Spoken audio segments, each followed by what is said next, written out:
नमस्कार.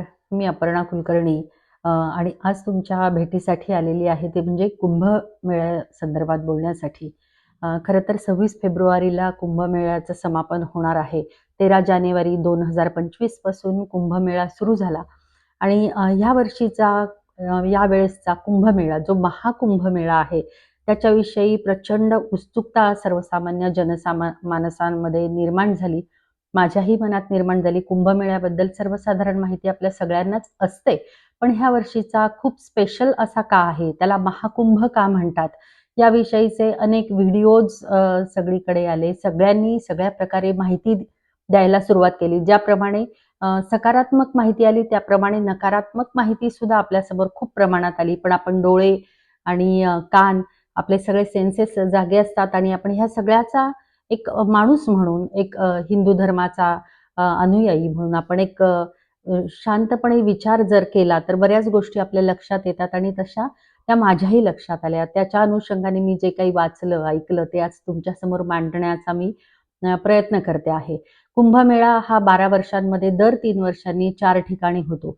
तर मुळात कुंभमेळा का साजरा केला जातो? आता ह्याच्यामध्ये सुद्धा भरपूर मतांतर आहेत. काही लोकांनी तर अतिशय विनोदी करून औरंगजेबाने ह्याची सुरुवात केली, सर्वप्रथम प्रयागराजला जागा दिली वगैरे अशाही पद्धतीचे वक्तव्य ऐकायला मिळाले आणि बौद्धिक दिवाळखोरीचे पण आपल्याला खूप जास्त ह्या सगळ्या प्रक्रियेमध्ये खूप जास्त त्याचा अनुभव आला. तर त्याचा आख्यायिका त्याची अशी आहे आणि पौराणिक संदर्भ जर त्याचा म्हणजे हा इतका पुरातन आहे की याचा पौराणिक संदर्भ जर द्यायचा झाला तर असं म्हणतात की अशी कथा आहे त्याची की समुद्रमंथनामध्ये जो अमृत कुंभ समुद्राच्या बाहेर आला तेव्हा देव आणि दानवामध्ये प्रचंड युद्ध झालं की अमृत कुंभ आम्हाला पाहिजे. पण दानवांनी जर हा अमृत हे प्राशन केलं तर दानव अमर होऊन देव आणि मनुष्य यांना सळो की पळो त्यांच्या स्वभावानुसार करून सोडतील असं जेव्हा देवांच्या लक्षात आलं तेव्हा देवांनी इंद्राचा पुत्र जयंत याला अमृत कुंभ घेऊन आकाशमार्गे पलायन करण्यास सांगितलं आणि या अमृत कुंभाला देवांपासून हस्तगत करण्यासाठी दानवांनी देवांशी 12 दिवस भयंकर युद्ध केलं.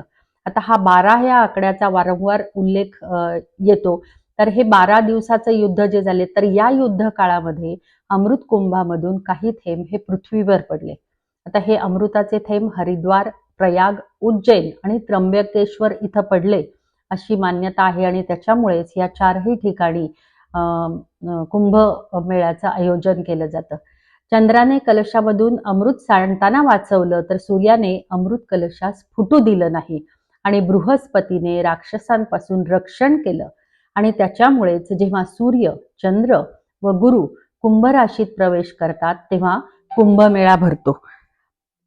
जेव्हा गुरु आणि सूर्य सिंह राशीत प्रवेशतात आणि जेव्हा अमावस्या असते तेव्हा गोदावरीच्या उगमस्थानावर म्हणजे त्र्यंबकेश्वरात सिंहस्थ कुंभमेळा भरतो, म्हणून ह्याला सिंहस्थ असं म्हणतात.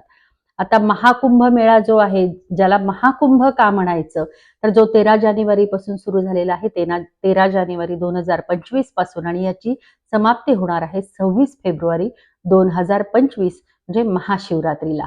महाकुंभ मेळा हा 12 कुंभ, एक कुंभ म्हणजे 12 वर्ष. आता देवांचे एक दिवस म्हणजे एक वर्षा समान असं मानलं जातं आणि त्याच्यामुळे 12 दिवस युद्ध जे चाललं ते 12 वर्ष असं मानलं जातं आणि म्हणून 12 कुंभ नंतर म्हणजे 144 वर्षानंतर हा महाकुंभ मेळा येतोय. 12 आकड्याला इथे खूप जास्त महत्व आहे असं आपल्या लक्षात येतं. तर चंद्र, सूर्य, बृहस्पतीचा विशिष्ट संयोग जिथे होतो त्यावरून कुंभमेळ्याची जागा ठरते. जसं चंद्र सूर्य मेष राशीमध्ये, बृहस्पती कुंभ राशीमध्ये झाला तर हरिद्वार इथे होतो. चंद्र सूर्य मकर राशीमध्ये, बृहस्पती मेष राशीमध्ये झालं तर प्रयागराज इथे होतो. चंद्र सूर्य सिंह राशीमध्ये, बृहस्पती सिंह राशीमध्ये झाला तर नाशिकला सिंहस्थ कुंभमेळा होतो. तसंच चंद्र सूर्य मकर राशीमध्ये, बृहस्पती सिंह राशीमध्ये आणि अशा वेळी उज्जैनमध्ये सिंहस्थ कुंभमेळा होतो कारण बृहस्पती सिंह राशीमध्ये आहे. तर या महाकुंभ मेळ्याला 13 आखाडे येतात. आता आखाडा म्हणजे काय, याची संकल्पना काय आहे? आखाडा हा जो शब्द आहे तो सर्वसाधारण पैलवानीशी किंवा शारीरिक कसरतींशी जोडला गेलेला आहे. तर आखाडे याचा असं म्हटलं जातं की शंकराचार्य यांनी हे आखाड्यांची जगद्गुरु शंकराचार्यांनी आखाड्यांची स्थापना केली. आता हे आखाडे काय आहेत? तर आखाडे मुस्लिम आक्रमणाविरुद्ध त्याची स्थापना झाली. कारण मुस्लिमांनी जेव्हा इकडे आक्रमण करून हिंदूंच्या मंदिरांची विटंबना केली किंवा हिंदू धर्मावरती अनन्वित असे अन्याय अत्याचार मुस्लिम धर्माकडून त्यावेळेसच्या राज्यकर्त्यांकडून झाले आणि प्रचंड असा नासधूस हिंदूंच्या मंदिरांची झाली. तर तेव्हा ही परकीय आक्रमणं परतवून लावण्यासाठी शस्त्रास्त्र चालवणाऱ्या लष्करी संत संघटना उभारल्या आणि त्याला आखाडा असं म्हणतात.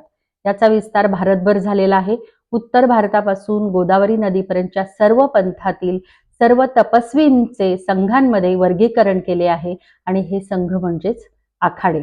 आता हे आखाडे मठ आणि आश्रम व्यवस्थेपेक्षा वेगळे आहेत. कुंभमेळ्याला येणारे सर्व आखाडे उत्तर भारतातील आहेत. हिंदू धर्मावरील आघातांचा सर्वाधिक धोका उत्तर भारतावर होता. तुलनेने दक्षिण भारत शांत होता. परिणामी ज्ञानमार्गाचे अनुसरण करणारे विद्वान दक्षिणेत आढळतात, तर भक्ती मार्गाचे अनुसरण करणारे उपासक उत्तर भारतात आढळतात.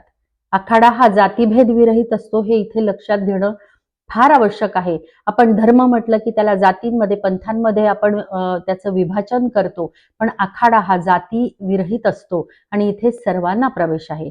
आदी शंकराचार्यांचा असाही विश्वास होता की परकीय आक्रमकांच्या आव्हानांना सामोरे जाण्यासाठी हिंदू संत आणि साधूंनी स्वतःला शारीरिक दृष्ट्या मजबूत बनवणं आवश्यक आहे आणि अशा प्रकारे संतांना शस्त्र चालवणे, लढाई धोरणे, मल्लयुद्ध तसंच धार्मिक वादविवाद आणि चर्चांमध्ये सहभागी होण्यासाठी हे आखाडे बनवलेले होते. सुरुवातीला हे 4 होते, आता जे 13 आखाड्यांमध्ये विस्तारित केलेले आहेत. तर यातले प्रमुख आखाडे जे आहेत ते म्हणजे 7 आखाडे संन्यासी आखाडे आहेत, 3 आखाडे वैष्णव आखाडे आहेत आणि 3 आखाडे उदासीन आखाडे आहेत. निरंजन आखाडा जो आहे तो कार्तिक स्वामी त्यांचा इष्टदेव आहे आणि आचार्य महामंडलेश्वर कैलाशानंद गिरीजी हे सध्याचे त्याचे महामंडलेश्वर आहेत. जुना आखाडाचे दत्त महाराज संप्रदायाचे जे आहेत ते आचार्य स्वामी अवधेशानंद गिरीजी हे सध्याचे महामंडलेश्वर आहेत आणि महानिर्वाण आखाड्याचे इष्टदेव जे आहेत ते कपिल मुनी आहेत. आदी शंकराचार्यांनी स्थापलेल्या शैव संप्रदायाला दशनामी आखाडे असे म्हणतात. तर याच्यामध्ये अग्नी, अटल, आनंद, उदासिनी पंचायती आखाडा, उदासीन नया आखाडा असे आखाडे येतात. खाकी आखाडा जो आहे ज्याच्यामध्ये नाथपंथी गोरक्षनाथ मठ आखाडा एक आहे.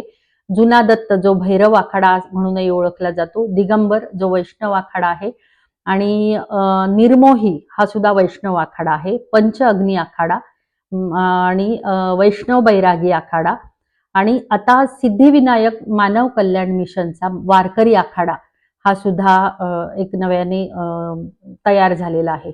संत साहित्यातील अभ्यासक परमपूज्य स्वामी डॉक्टर तुळशीराम महाराज गुट्टे यांच्या अध्यक्षतेखाली हा जो आखाडा स्थापन झालेला आहे. आता आखाड्याची सदस्यता मिळवण्यासाठी सुद्धा एवढी सोपी गोष्ट नाही की मला वाटलं आणि मी आखाडा जॉईन केला असं होत नाही. तर याची सुद्धा सगळ्या स्तरांवरती माणसाची परीक्षा केली जाते. मानसिक दृष्ट्या, कौटुंबिक त्याची पार्श्वभूमी काय आहे, ही व्यक्ती योग्य आहे की नाही आणि त्याची परीक्षा घेऊनच मग त्याला आखाड्यात प्रवेश दिला जातो. त्याच्या मनस्थितीची, त्याच्या ब्रह्मचर्याची परीक्षा घेतली जाते. यासाठी 6 ते 12 वर्षाचा कालावधी सुद्धा लागू शकतो, कारण हे प्रशिक्षण अवघड आहे. कुंभमेळ्याचं आता सध्या जे आपण व्हायरल व्हिडिओज पाहतोय ते म्हणजे योगीजींचं आणि मोदी सरकारचं जे तिथे तर योगीजींनी जे नियोजन केलेलं आहे त्याबद्दलही खूप कुतूहल आहे की करोडो लोक तिथे येते. देश विदेशातील अनेक साधू संत सर्वसामान्य माणसंही तिथे प्रयागराजमध्ये येत आहेत आणि एक डुबकी घेण्याचा तिथे सगळ्यांचाच प्रयत्न आहे. तर ह्यामध्ये जो काही धार्मिक भाव आहे तो तर आहेच, तो तर खूप महत्वाचा आहे. सनातनशी जोडले गेलेला हा कुंभमेळा आहे, त्यामुळे त्याचं महत्व आणि महती खूप आहे.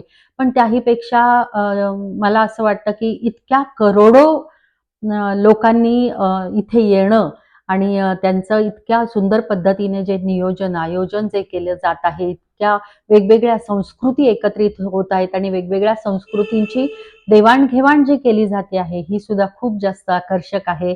आणि ह्या सगळ्यांमधून आपण आयुष्यात एकदाच हा कुंभमेळा येणार आहे. कारण 144 वर्षानंतर तो आलेला आहे. तर सगळ्यांनी बाकी सगळ्या गोष्टी बाजूला ठेवून ह्या सगळ्या गोष्टींचा विचार करणं खूप जास्त महत्त्वाचं आहे. मला स्वतःला कुंभमेळ्यामध्ये जाण्याची खूप इच्छा होती, पण ते तर काही वेळेस झालं म्हणजे आता पुन्हा कधी होणारही नाही. कुंभमेळ्यात जाईन, पण महाकुंभमेळा आयुष्यातला एकदाच येणारा आहे. तर पण टीव्हीच्या माध्यमातून त्या सगळ्यापर्यंत आपल्याला पोहोचता येतंय. त्यामुळे मी असं म्हणते, की आपण खूप भाग्यवान आहोत, की टीव्हीच्या माध्यमातून का असेना, पण ह्या सगळ्या गोष्टींचा अनुभव आपल्याला घेता येत आहे. माझं चॅनल जर तुम्ही सबस्क्राईब केलेलं नसेल, तर जरूर करा. अशीच वेगवेगळी माहिती घेऊन मी तुमच्या समोर येईन. धन्यवाद.